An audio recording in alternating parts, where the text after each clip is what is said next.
Hello everyone, मेरा नाम है ऋतु प्रताप सिंह और आज के इस मैथमेटिकल सेशन में मैं आपका हार्दिक स्वागत करता हूं। हम आज पढ़ने वाले हैं क्लास 9 का सेकंड चैप्टर, बोले तो बहुपद और इंग्लिश में बोले तो पॉलिनोमियल, और उसके लेक्चर नंबर 1 को चलिए फिर शुरू करते हैं। इस प्रश्नावली में हम क्या क्या पढ़ने वाले हैं, तो पहली प्रश्नावली में परिचय हम पढ़ेंगे कि बहुपद क्या होते हैं, उनके प्रकार क्या होते हैं, इस तरह के क्वेश्चन हमें यहाँ पे देखने को मिलेंगे। दूसरी प्रश्नावली में हमारे पास में बहुपद के शून्यक आ जाएंगे। तीसरी प्रश्नावली में शेषफल प्रमेय कैसे करते हैं वो हम जानेंगे, और चौथी प्रश्नावली में बहुपदों के गुणन खंडन कैसे करते हैं इस बारे में हम सीखेंगे। और आखिरी जो प्रश्नावली होने वाली है, जो कि इस चैप्टर की सबसे बड़ी प्रश्नावली भी होने वाली है, उसमें बीजीय सर्व समीकरणों के बारे में हम डिस्कस करेंगे। इस सर्व समीकरणों के बारे में हमने पहले वाला चैप्टर जो है उसके अंदर भी पढ़ा है और अपनी छोटी क्लासेस जो है उसके अंदर भी पढ़ रखा है।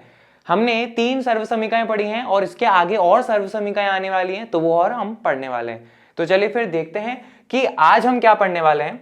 आज हम पढ़ने वाले हैं बेसिकली परिचय। हम जानेंगे कि बहुपद क्या होते हैं, बहुपद किस प्रकार के होते हैं और उनके आसपास के जो छोटे मोटे कॉन्सेप्ट्स होते हैं, ताकि हम बहुपद को अच्छे से समझ सकें, उन सभी के बारे में हम यहाँ पे पढ़ने वाले हैं। तो चलिए फिर शुरू करते हैं। सबसे पहले हम अपने टॉपिक को स्टार्ट करें उससे पहले आपके सामने मैं एक उदाहरण रखना चाहूंगा। कुछ ऐसी चीजें जो हमारे आसपास बदलती रहती हैं और कुछ ऐसी चीजें जो कभी नहीं बदलती, वैसे उस बात हम करेंगे। जैसे अगर मैं बोलूं कि कोई व्यक्ति आज 22 साल का है, तो अगले साल वो कितने का हो जाएगा, 23 साल का, फिर उसके अगले वो कितने हो जाएगा, 24 साल का। तो इस तरह से उसकी उम्र जो है हमेशा क्या होती है, बढ़ती रहती है, उम्र जो है हमेशा बदलती रहती है। वहीं दूसरी ओर अगर मैं एक आपको उदाहरण दूं कि हमारे जो जैविक माता पिता हैं वो हमेशा सेम रहने वाले हैं, हमारे बचपन से लेकर हमारे बुढ़ापे तक हमेशा ही जैविक माता पिता सेम रहने वाले हैं, वो कभी भी बदलने वाले नहीं हैं। कुछ इस तरह ही हमारे पास में मैथमेटिक्स में भी कुछ ऐसी राशियां होती हैं जिनका मान कभी नहीं बदलता, और कुछ ऐसी राशियां होती हैं जिनका मान बदलता रहता है गणितीय क्रिया करने के अंदर। तो वो क्या होते हैं उनके बारे में हम डिस्कशन करेंगे। तो वह राशियां जिनका मान गणितीय क्रिया में बदलता रहता है वो हमारे पास में कहलाती है चर, और इंग्लिश में हम उनको कहते हैं वेरिएबल। वेरिएबल का मतलब है जो बदलता रहता है, चर ये चीज हमारे पास में रहती है। अब चर को इनका जो प्रतीक चिन्ह होता है वो हम यहाँ पे इस तरह से दिखाते हैं। जैसे चर को हम x से दिखा सकते हैं, या फिर y से दिखा सकते हैं, या फिर z से दिखा सकते हैं। अब मैंने बोला इनका मान बदलता रहता है, तो वो कैसे मान बदलता है ये दिखाता हूँ। जैसे हो सकता है कि हमारे पास में किसी क्वेश्चन में x का मान 1 लेना हो सकता है कभी हमें x का मान 2 लेना हो, या फिर हो सकता है कभी हमें x का मान 1/2 लेना हो। तो यहाँ पर आप क्या देख रहे हो कि x का मान जो है बदलता जा रहा है, कभी 1 हो सकता है, कभी 2, कभी 1/2, इस तरह से वो बदलता रहता है। तो ये चीज हमारे पास में है। लेकिन वहीं दूसरी ओर अगर मैं देखूं, अचर कांस्टेंट जो ना बदले उसकी बात कर रहे हैं, वह राशियां जिनका मान गणितीय क्रिया में समान रहता है, कभी भी बदलता नहीं है। वो कैसे? जैसे अगर मैं आपको उदाहरण देता हूं तो बहुत ही आसान उदाहरण है। अगर मैं उदाहरण दूं, जैसे मैं लिखता हूं आपके सामने 4, तो 4 जो है हमारे पास में एक अचर का एग्जाम्पल है, कांस्टेंट का एग्जाम्पल है। आप खुद देखो ना, अचर क्या, वो जो कभी ना बदले। तो 4 का मान जो है कभी बदलने वाला है क्या? बिल्कुल नहीं, 4 तो 4 ही रहेगा ना। आप दुनिया के किसी भी कोने में जाके पूछ लीजिए कि भाई 4 कितना होता है, तो वो 4 बता देगा कि भाई 4 तो 4 ही रहने वाला है। उसी तरह से हमारे पास में आप 5 ले लीजिए, 1/2 ले लीजिए, या फिर आप -5 ले लीजिए। तो ये सभी जो है हमारे पास में किसके उदाहरण है? अचर के उदाहरण है, कांस्टेंट के उदाहरण है, जो कभी नहीं बदलते। ये 2 बातें हमने यहाँ पे डिस्कस करी। अब चलिए आगे बढ़ते हैं। आगे हमारे पास में बात कुछ ऐसी है, चर और अचर के गुणा और भाग को देखेंगे कैसे होता है। जरा यहाँ देखो, जैसे मैं आपके सामने लिखता हूँ 4x, तो 4x जो है हमने क्या करा है, यहाँ पे गुणा करा है इनको। तो 4 जो है मेरे पास में एक अचर है और x जो है मेरे पास में एक चर हो जाता है। तो ये मेरे पास में इस तरह से प्राप्त हो जाता है। वहीं एक और अगर मैं आपको करके दिखाऊं, जैसे मैं आपके सामने लिख सकता हूं 5z, या फिर मैं आपके लिख सकता हूं, सामने लिख सकता हूं y/2। तो ये जो मैंने आपके सामने लिखे हैं ये सभी क्या है, यहाँ पर चर और अचर का गुणा या भाग हो रहा है। देखिए 5 जो है अचर है और z जो है हमारे पास में क्या है, चर है, इनका गुणा हो जाता है। यहाँ पर आप देखिए y जो है हमारे पास में चर है और 2 जो है हमारे पास में अचर है, तो इनका भाग हो गया। तो इस तरह से हमारे पास में चर और अचर के भाग और गुणा से हमें क्या प्राप्त होते हैं, हमें प्राप्त होते हैं पद। इनको हम क्या कहते हैं, पद कहते हैं। ये बात हो जाती है। इस तरह से अगर मैं एक और आपके सामने लिखना चाहूं, तो जैसे मैं लिख सकता हूं -5x, ये हमारे पास में सारी चीजें हो जाती है। अब हमने पद के बारे में देखा, अब एक छोटा सा टॉपिक और फटाफट से देख लेते हैं कि जब हम इन पदों को जोड़ते हैं या आपस में घटाते हैं तो हमें क्या मिलता है। जैसे कि 4x और 5z ये दो पद हैं, इनको मैं जोड़ के दिखाता हूं। तो हमारे पास में आ जाएगा 4x प्लस 5z। तो ये मेरे पास में जो प्राप्त हुआ है ये कहलाता है क्या, बीजीय व्यंजक। बीजीय व्यंजक के बारे में हम अपनी छोटी क्लासेस के अंदर भी पढ़ चुके हैं, तो एक फटाफट सा रिवीजन है ताकि आप अच्छे से समझ सको।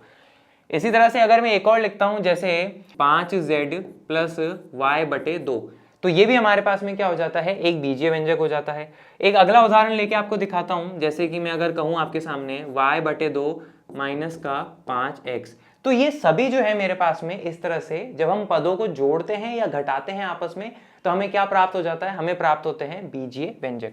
तो ये सारे हमारे पास में ये चीज कहलाते हैं।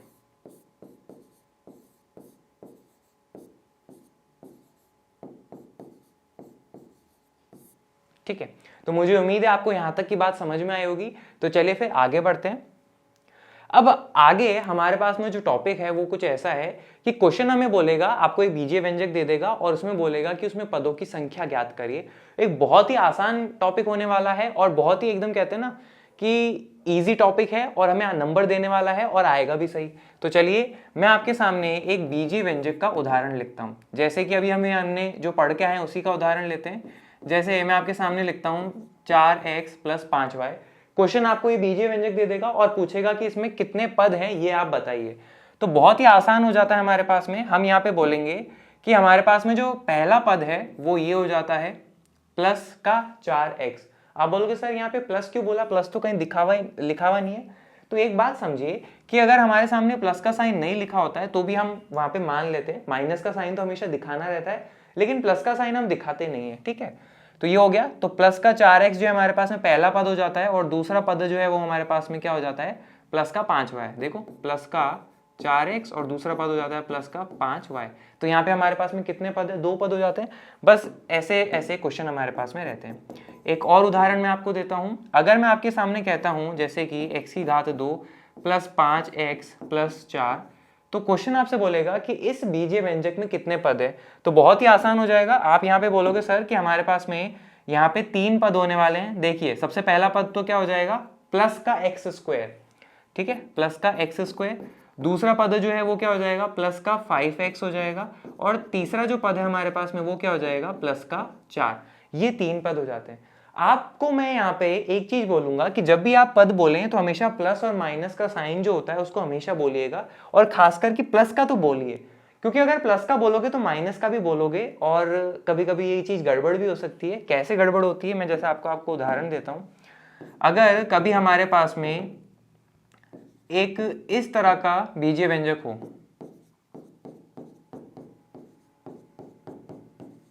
ठीक है, यहां पे आपको बोला जाएगा कि इसके अंदर जो है हमारे पास में कितने पद हो जाते हैं। तो आप यहां पे देखिए कि पहला पद जो है हमारे पास में वो ये हो जाता है प्लस का 4x³। देखिए प्लस और माइनस साइन जो है वो हमेशा बोलिए।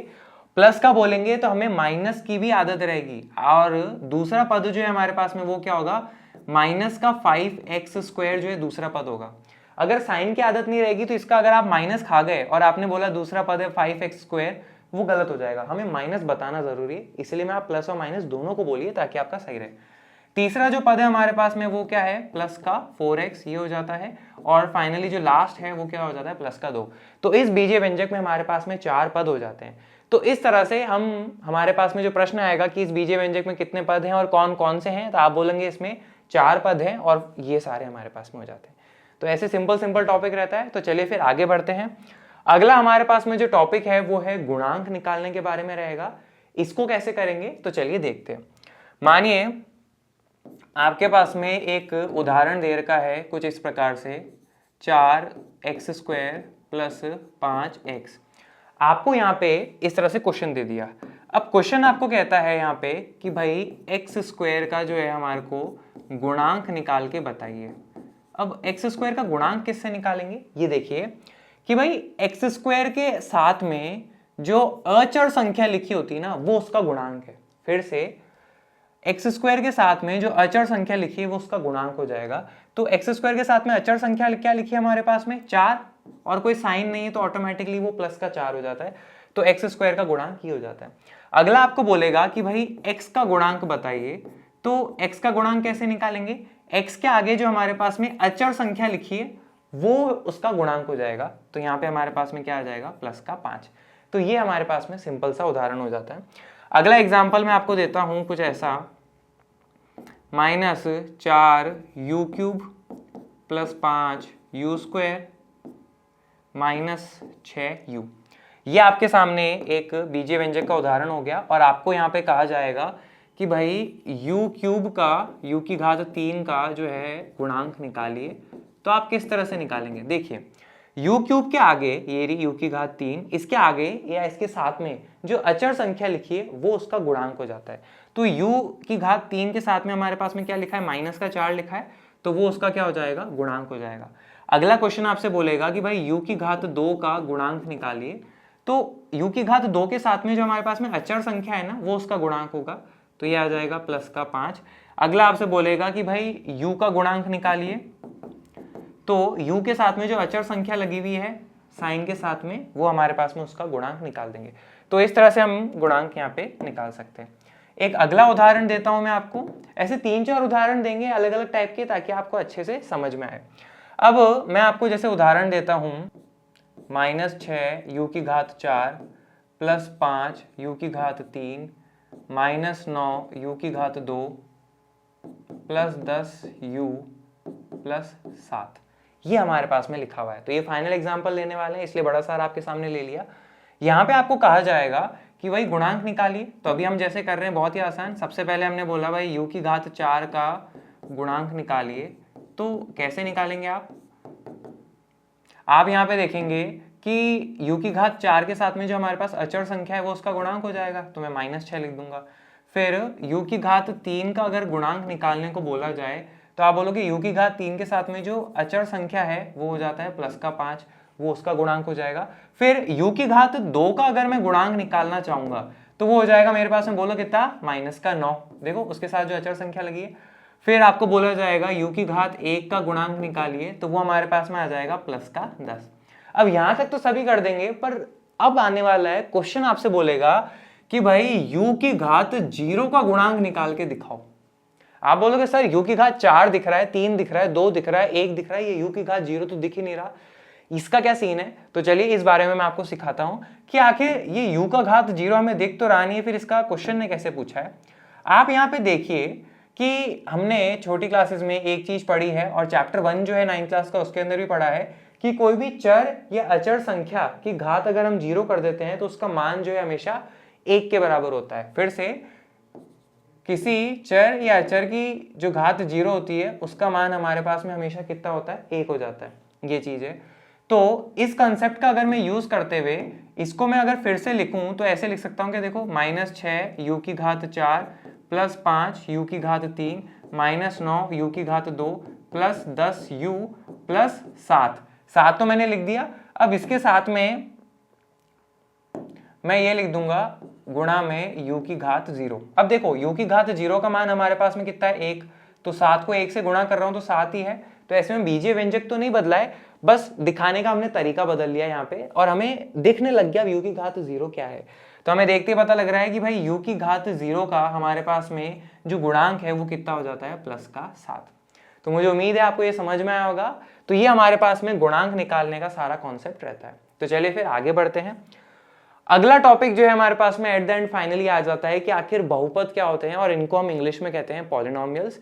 अब बहुपद को समझने के लिए हमने अभी तक जो कंसेप्ट सीखा पद के बारे में, चर, अचर और गुणांक के बारे में, वो सारी चीजें हमें समझना जरूरी था ताकि हम बहुपद को अच्छे से समझ सकें। तो चलिए फिर शुरू करते हैं कि आखिर ये बहुपद क्या होते हैं और क्या नहीं होते हैं, किनको हम बहुपद कहते हैं। मैं सबसे पहले एक उदाहरण के साथ में शुरू करूंगा। आपको एक बीजीय व्यंजक का उदाहरण देता हूं। जैसे मैं आपके सामने कहता हूं 4y² + 3y, ठीक है, ये आपको दे दिया। आपसे बोला जाएगा कि ये जो बीजीय व्यंजक है, ठीक है, ये हमारे पास में बहुपद है या नहीं, ये चेक करके बताओ। तो किसी भी बीजीय व्यंजक को चेक करने की वो बहुपद है या नहीं, उसके लिए हमारे पास में क्या कंडीशन रहती है, उसकी डेफिनेशन क्या रहती है, वो देखो। एक बीजीय व्यंजक जिसमें एक या एक से अधिक पद हो, तो पहली तो ये, और सभी पदों के चर की घात पूर्ण संख्या होनी चाहिए, तो ये हमारे पास में दूसरी कंडीशन हो जाती है। वह बीजीय व्यंजक बहुपद कहलाता है। ठीक है, एक बीजीय व्यंजक जिसमें एक या एक से अधिक पद हो और सभी पदों के चर की घात पूर्ण संख्या होनी चाहिए, वो बीजीय व्यंजक बहुपद कहलाता है। ठीक है, दो कंडीशन रहती है, उनको हम चेक कर लेते हैं। तो मैंने आपके सामने जो एग्जांपल लिखा है, इसमें पहली वाली कंडीशन देखिए कि एक या एक से अधिक पद होना चाहिए। तो आप बोलोगे सर यहाँ पे हमारे पास में, यहाँ पर हमारे पास में दो पद दिख रहे हैं। पहला तो ये हो जाता है हमारे पास में क्या, प्लस का 4y², और दूसरा जो पद है वो हमारे पास में क्या हो जाता है, प्लस का 3y। तो पहली कंडीशन तो पूरी हो रही है कि एक या एक से अधिक पद होना चाहिए, तो वो बात तो है। अगला है सभी पदों के चर की घात पूर्ण संख्या होनी चाहिए। सभी पदों के, तो दो पद हैं, उनके पदों के चर, तो यहाँ पे क्या है y, उसकी जो घात है वो कितनी है 2, जो कि एक पूर्ण संख्या है। और यहाँ पर जो हमारे पास में इस वाले पद में जो चर है वो है y, उसकी घात हमारे पास में क्या है 1, और 1 भी जो है हमारे पास में क्या है पूर्ण संख्या है। तो सभी पदों के चर की घात पूर्ण संख्या होनी चाहिए। तो यहाँ पर दो पद हैं और उन दोनों ही पदों के चर की घात 2 और 1 है, और वो दोनों ही पूर्ण संख्या है। तो ऐसे में यहाँ पे दोनों कंडीशन पूरी हो रही है और ये हमारे पास में एक बहुपद का उदाहरण हो जाता है। ठीक है, आपको बेटर क्लैरिटी आए उसके लिए मैं आपके लिए एक और एग्जांपल लिखता हूँ। जैसे मैं आपके सामने लिखता हूँ कुछ इस तरह से, -6u³ + 7u² + 6u। ठीक है, आपसे बोला जाएगा कि ये बहुपद है या नहीं, चेक करके बताइए। तो सबसे पहले तो देखो, बहुपद होने के लिए क्या चाहिए, दो कंडीशन, कि एक या एक से अधिक पद हो। तो इस बीजीय व्यंजक में हमारे पास में 1, 2, 3, पहला -6u³, दूसरा +7u², तीसरा +6u, 3 पद हैं। तो एक या एक से अधिक पद होना चाहिए, तो यहाँ तो 3 है, तो पहली कंडीशन तो पूरी हो रही है। दूसरी कंडीशन देखो कि सभी पदों के चर की घात जो है पूर्ण संख्या होनी चाहिए। तो यहाँ पर 3 पद है, यहाँ पे जो चर है हमारे पास में u, उसकी घात 3 है, जो कि पूर्ण संख्या है। ठीक है, यहाँ पर जो चर है वो है u, उसकी घात 2 है, ये भी एक पूर्ण संख्या है। ठीक है, और यहाँ पर जो चर है u, उसकी घात 1 है, ये भी हमारे पास में एक पूर्ण संख्या है। सब में देखना पड़ेगा, क्योंकि डेफिनेशन क्या है कि सभी पदों के चर की घात पूर्ण संख्या होनी चाहिए। तो यहाँ पे सभी पदों के चर की घात पूर्ण संख्या है और एक से अधिक पद भी है। तो ऐसे में हमारे पास में ये एक बहुपद का उदाहरण हो जाता है। मुझे उम्मीद है आपको ये एग्जाम्पल समझ में आया होगा। तो एक एग्जाम्पल आपके सामने एक और लेके दिखाता हूं मैं। अगर मैं आपके सामने कहूं जैसे कि -9r² + 9r + 3, ये हमारे पास में एक बीजीय व्यंजक दिया हुआ है। आपसे पूछा जाएगा कि ये जो बीजीय व्यंजक है हमारे पास में, ये बहुपद है या नहीं है। तो चलिए चेक करते हैं ये बहुपद है या नहीं। तो देखो, सबसे पहली कंडीशन क्या, एक या एक से अधिक पद होना चाहिए। आप बोलोगे सर यहाँ पे पहला -9r², दूसरा +9r और तीसरा +3, 3 पद हमें दिख तो रहे हैं, तो पहली कंडीशन तो पूरी है। फिर दूसरी कंडीशन की सभी पदों के चर की घात पूर्ण संख्या होनी चाहिए। तो चलो चेक करते हैं। तो इस वाले पद में जो चर है r, उसकी घात है 2, जो कि एक पूर्ण संख्या है, तो यहाँ तो ठीक है। इस वाले पद में जो चर है r, उसकी घात 1 है, ये भी हमारे पास में एक पूर्ण संख्या है, ठीक है। पर 3 के साथ में तो हमें कोई चर दिख ही नहीं रहा, तो इसकी हम घात कैसे चेक करेंगे। तो अभी थोड़ी देर पहले हमने एक कॉन्सेप्ट डिस्कस करा था कि किसी भी चर और अचर की घात अगर हमारे पास में 0 होती है तो उसका मान जो है हमेशा 1 के बराबर होता है। ये चीज हमने पढ़ी थी। इसका इस्तेमाल जो है करके मैं आपको यहाँ पे एक चीज दिखाना चाहता हूँ। क्या मैं इस बीजीय व्यंजक को ऐसे लिख सकता हूँ क्या, -9r² + 9r + 3, यहाँ पे आ जाएगा गुणा में r की घात 0। अब यहाँ पे देखो, r की घात 0 का मान हमारे पास में 1 होता है, तो 3 को 1 से गुणा करूंगा तो 3 ही आएगा। तो ऐसे में बीजीय व्यंजक तो वही है, बस हमने यहाँ पे लिखने का तरीका थोड़ा सा बदला ताकि हमें r की घात 0 भी दिख जाए। तो ऐसे में यहाँ पे हमारे पास में इस वाले पद के लिए r की घात कितनी है, 0 है, जो कि पूर्ण संख्या है। तो दूसरी कंडीशन जो है कि भाई सभी पदों की चर की घात पूर्ण संख्या होनी चाहिए, वो पूरी हो रही है और ये हमारे पास में एक बहुपद का उदाहरण हो जाता है। तो ऐसे में क्या हमारे पास में सभी बीजीय व्यंजक बहुपद होते हैं क्या, चेक करता हूं। मैं आपके सामने एक उदाहरण लिखता हूं, उसके बारे में आप कमेंट करिएगा कि आपका क्या कहना है। जैसे मैं आपके सामने लिखता हूं, क्योंकि देख के तो मन यही कर रहा है ना कि कोई भी बीजीय व्यंजक लिख दो, सबके साथ यही हो जाना है, तो सभी बहुपद है। फिर इतना ड्रामा क्यों कर रहे हो, इतनी सारी हमारे पास में डेफिनेशन और ये सब क्यों दे रहे हो। तो एक उदाहरण देता हूं, फिर अपन कमेंट करते हैं इस बारे में। अगर मैं आपके सामने लिखता हूं कुछ ऐसा, जैसे कि 6x⁵2 + 7x - 5x⁵1/2, ये हो जाता है हमारे पास में। ये बीजीय व्यंजक जो है हमारे पास में बहुपद है यानी आप चेक करिए। तो चलो अपने पास में जो डेफिनेशन है उसी से चेक करते हैं। सबसे पहले तो क्या एक या एक से अधिक पद होना चाहिए। तो देखो हमारे पास में पहला पद है प्लस का 6x², दूसरा पद है प्लस का 7x और तीसरा पद है -5x⁴1/2। 3 पद है। तो सर पहली कंडीशन तो पूरी हो रही है। अब बात ये आती है दूसरी कंडीशन पूरी हो रही है नहीं हो रही। तो चलो चेक करते हैं कि सभी पदों के चर की घात पूर्ण संख्या होनी चाहिए। तो यहां पर जो पद है उसका चर है x और उसकी घात है 2 जो कि एक पूर्ण संख्या है, ठीक है। यहाँ पे जो चर है x उसकी घात 1 ये भी एक पूर्ण संख्या है, ठीक है। यहाँ पे जो चर है x उसकी घात है 1/2 जो कि एक पूर्ण संख्या नहीं है। कंडीशन है कि सभी पदों के चर की घात पूर्ण संख्या होनी चाहिए, सभी पदों की। तो यहाँ पे इस वाले पद के जो चर की घात है वो पूर्ण संख्या नहीं है, तो ऐसे में कंडीशन पूरी नहीं हो रही, तो ये मेरे पास में बहुपद नहीं है। तो इस तरह के हमारे पास में जो बीजीय व्यंजक होते हैं वो बहुपद नहीं कहलाते। तो मुझे उम्मीद है आपको ये समझ में आया होगा। एक और उदाहरण देता हूं मैं आपको कि जो बहुपद नहीं होता है। अगला जैसे एग्जाम्पल अगर मैं आपके सामने लिखूं y + 1/y, ये हमारे पास में बीजीय व्यंजक है, ये बहुपद है या नहीं ये चेक करना है। तो चलिए चेक करते हैं। सबसे पहले यहाँ देखिए, एक तो ये कि यहाँ पे y जो है हमें हर के अंदर दिया हुआ है, तो हम क्या करेंगे इसको अंश में लाएंगे, न्यूमरेटर में लाएंगे। तो कैसे करेंगे, आप यहाँ पे देखोगे y की घात हमारे पास में 1 है, तो मैं इसको ऐसे लिख सकता हूँ y प्लस, और हर से जब अंश में लाते हैं तो ऐसे में घात का जो साइन होता है वो बदल जाता है। तो यहाँ y की घात +1 है, तो ये हो जाएगा y की घात -1। जैसे ही मैंने ये लिखा, बहुत लोगों के तो घंटी दिमाग में बज चुकी है कि ये बहुपद है या नहीं, और जिनके नहीं बजी उनके मैं बजाता हूँ। देखो यहाँ पे कि ये बहुपद है या नहीं। पहली कंडीशन एक या एक से अधिक पद होना चाहिए। तो यहाँ पे हमें देखो 2 पद दिख रहे हैं। कौन कौन से पद दिख रहे हैं? पहला तो ये हो जाता है प्लस का y, और दूसरा पद हो जाता है प्लस y की घात -1। 2 पद हो गए, ठीक है। दूसरी कंडीशन कि सभी पदों के चर की घात पूर्ण संख्या होनी चाहिए। तो ये जो पद है इसका चर है y और उसकी घात है 1 जो कि पूर्ण संख्या है, ठीक है। ये वाला जो पद है उसका चर है y और उसकी घात है -1 जो कि एक पूर्ण संख्या नहीं है। तो कंडीशन दूसरी पूरी हो रही है क्या? बिल्कुल पूरी नहीं हो रही है। तो ऐसे में हमारे पास में ये बहुपद का उदाहरण नहीं होता है। तो मुझे उम्मीद है आपको ये चीज समझ में आई होगी। तो ये चीज हमारे पास में रहती है। तो इस तरह से हमारे पास में ढेरों बीजीय व्यंजक होते हैं जिनमें से बहुत सारे बहुपद हैं और बहुत सारे बहुपद नहीं होते। कैसे चेक करते हैं? 2 कंडीशन रहती है कि एक या एक से अधिक पद होना चाहिए, और दूसरा सभी पदों के चर की घात पूर्ण संख्या होनी चाहिए। ये बात है, तो इसको एकदम अच्छे से दिमाग में कर लो। रात को के सपने में उठा के बोले तो क्या है कि भाई एक या एक से अधिक पद होना चाहिए और सभी पदों के चर की घात पूर्ण संख्या होनी चाहिए, वो हमारे पास में बहुपद कहलाता है। तो मुझे उम्मीद है आपको ये समझ में आएगा। तो चलिए फिर अगले टॉपिक पे आते हैं। अब अगले टॉपिक में हम क्या करेंगे, नामकरण करना सीखेंगे बहुपदों का, कि भाई आखिर नामकरण कैसे करते हैं।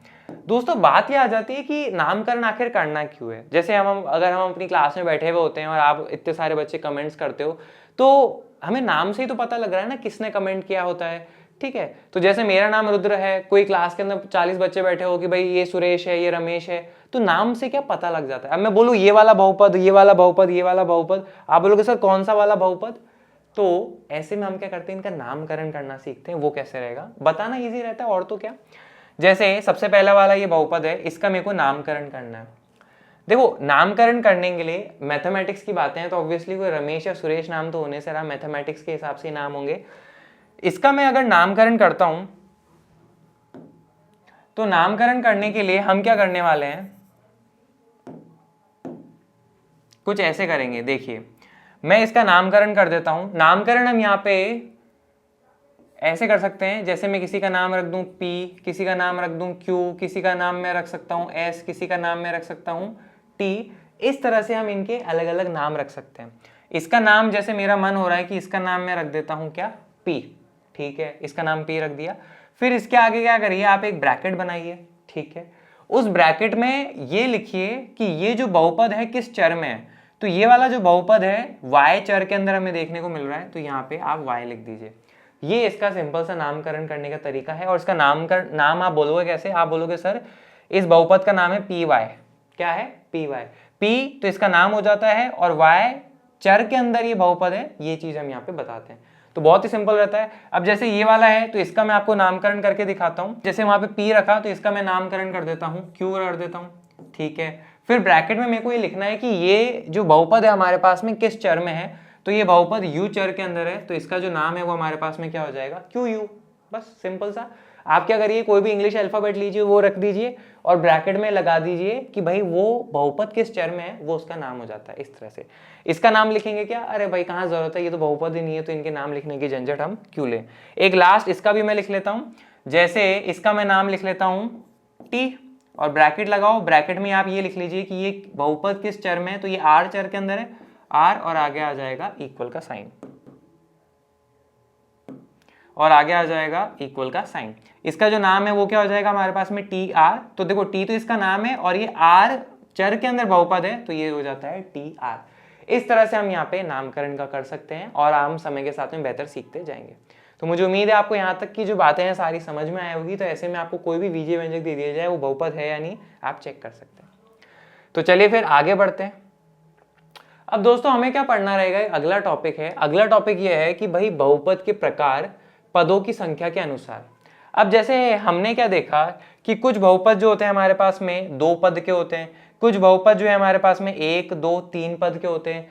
ये भी देखो 3 पद का एक बहुपद हो जाता है। तो ऐसे में हमारे पास में अलग अलग तरह के बहुपद होते हैं, उसी के बारे में हम यहाँ पे पढ़ने वाले हैं। बहुपद के प्रकार पदों की संख्या के अनुसार। तो सबसे पहला जो हमारे पास में है वो कहलाता है एक पदी। एक पदी को इंग्लिश में कहते हैं मोनोमियल। अब ये क्या होते हैं, देखो एक पद वाले बहुपद एक पदी कहलाते हैं। वो बहुपद जिनमें सिर्फ एक ही पद हो वो हमारे पास में एक पदी कहलाते हैं। अगर मैं आपके सामने एग्जाम्पल लिखता हूं तो जैसे ऐसे हो जाता है, अगर मैं लिखूं 4x की घात 2, तो ये मेरे पास में एक बहुपद है और सिंपल एक ही पद है और कुछ नहीं है इसके अंदर, तो ये एक हमारे पास में एक पदी का उदाहरण हो जाता है। मैं अगर आपके सामने लिखता हूं -9y, तो ये भी हमारे पास में एक पदी का, सिंपल देखो ना एक पदी तो है बस -9y, तो ये हमारे पास में क्या हो जाता है एक पदी, यानी कि मोनोमियल। एक पद वाले बहुपद को एक पदी कहते हैं। इस तरह से हमारे पास में द्विपद भी होते हैं जिनमें ऑब्वियसली 2 पद वाले जो होंगे, बाइनोमियल इनको इंग्लिश में कहते हैं। 2 पद वाले बहुपद द्विपद कहलाते हैं। इनके एग्जाम्पल अगर मैं आपके सामने लिखूं तो जैसे मैं आपके सामने लिखता हूं y की घात 3 + 4 y की घात 2। देखो यहाँ पे पहला पद ये और दूसरा पद ये, तो ये हमारे पास में क्या हो जाता है, द्विपद हो जाता है, बाइनोमियल हो जाता है।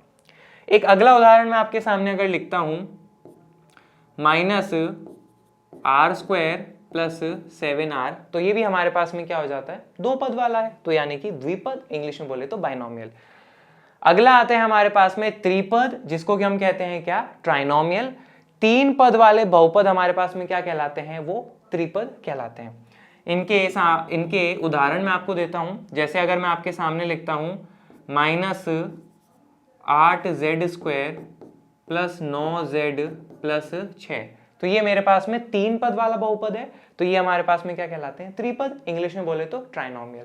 एक और उदाहरण आपके सामने फाइनल में लिख देता हूं, जैसे कि -5z की घात 5 + 10z की घात 10 + 9z की घात 9, तो ये हमारे पास में क्या हो जाता है, 3 पद वाला बहुपद, ये त्रिपद हो जाता है। तो ये सिंपल एज दैट। मुझे उम्मीद है आपको यहाँ तक की कहानी समझ में आई होगी। तो ये हमारे पास में मोटा मोटा परिचय हो जाता है कि आखिर बहुपद कैसे रहते हैं, उनका प्रकार जो है वो कैसा रहता है, और डिस्कशन जो है हम अपनी नेक्स्ट क्लास में करने वाले हैं। Thank you very much.